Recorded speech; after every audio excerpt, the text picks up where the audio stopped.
अस्सलाम वालेकुम। वीडियो का थंबनेल तो आपने देख ही लिया होगा। इससे पहले कि मैं आपको मज़ीद तफसील बताऊं, मैं आपको स्क्रीन पे एक शेर लिखा हुआ दिखाता हूं। आपने उसको पढ़ना है और उसके बाद मैं आपसे दो बातें पूछूंगा और आपने बिल्कुल सही सही कमेंट सेक्शन में मुझे बताना है उन सवालों के बारे में। तो सबसे पहले ये शेर पढ़िए।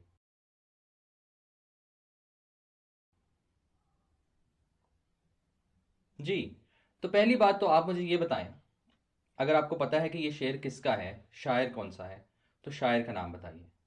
और दूसरी बात ये बताइए कि आपने ये जो लफ्ज़ है इसको क्या पढ़ा है, इसको तरफा पढ़ा है या तुरफा पढ़ा है। अगर तो आपने तुरफा पढ़ा है तो आप ठीक हैं, लेकिन अगर आपने तरफा पढ़ा है तो बिल्कुल गलत है। और ज़्यादातर लोग जो मैंने देखा है इसको तरफा पढ़ते हैं, जो कि बिल्कुल गलत है। उसकी वजह यह है कि एक तो उर्दू ज़बान से हमें इतनी आशनाई नहीं है, दूसरा ये कि शायरी जो है उसको शायद बहुत से लोग पढ़ते तो हैं लेकिन उसको समझ नहीं सकते। मुझे शायरी बहुत अच्छी लगती है और शेर पढ़ना, अगर अच्छी तरह से कोई शेर पढ़े तो उस शेर को सुनना मुझे बहुत अच्छा लगता है।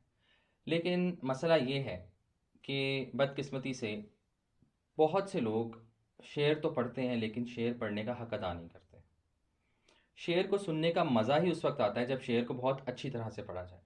तो हम कोशिश करेंगे कि जो इंतखाब मैं आपके साथ शेयर करूं उसको बहुत अच्छी तरह पढूं ताकि आप उससे महजूज हो सकें। मेरे जो पसंदीदा शुअरा हैं, देखिए बड़े नाम तो ज़ाहिर है वो तकरीबन सब सब लोगों को पसंद है। गालिब, इकबाल, फैज़, ये तीनों मुझे बेहद पसंद हैं।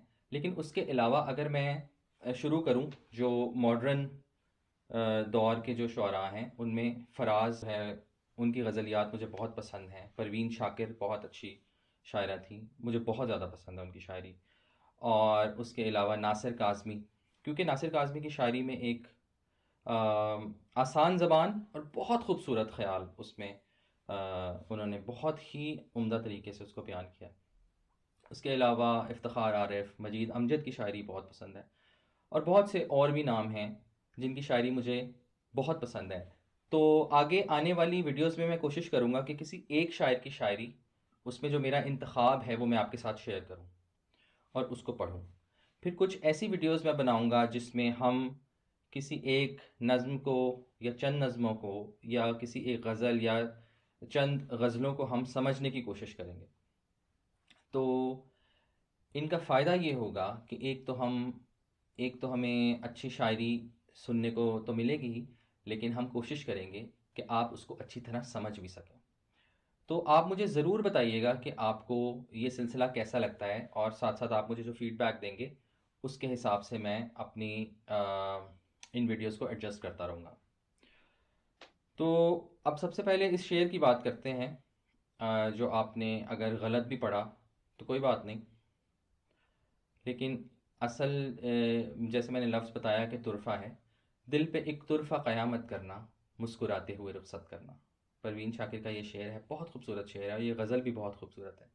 मैं इंशाल्लाह अगली वीडियो में जब इसको पढ़ूंगा तो आप, मुझे यकीन है कि आप इसको ज़रूर इससे महजूज होंगे। अच्छा, एक और बड़ी इंपॉर्टेंट बात कि उर्दू शायरी को पढ़ने के लिए अच्छा तलफ़ुज़ और शेर को पढ़ने के लिए एक जो रिदम चाहिए होता है ना, वो भी बड़ी ज़रूरी चीज़ें। तो इन दोनों पे हम फोकस करेंगे और मैं कोशिश करूँगा कि जो कुछ मैं आपसे शेयर कर सका मैं ज़रूर करूँगा। तो मैं आपसे ये ज़रूर दरख्वास्त करूँगा कि आप कमेंट सेक्शन में अपनी आरा से मुझे आगाह कीजिए कि आपके पसंदीदा शुअरा कौन से हैं और कौन सी ऐसी नज़में हैं या गज़लें हैं जो आप सुनना चाहेंगे या जिनको आप समझना चाहेंगे, या कौन से ऐसे शायर हैं जिनको आप समझने में, सुनने में इंटरेस्टेड हैं, ताकि मैं आपकी फरमाइश के हिसाब से भी अगर कोई वीडियो बना सकूं तो मैं ज़रूर कोशिश करूँगा। मुझे इजाज़त दें, मिलते हैं इंशाल्लाह अगली वीडियो में। अल्लाह हाफ़िज़।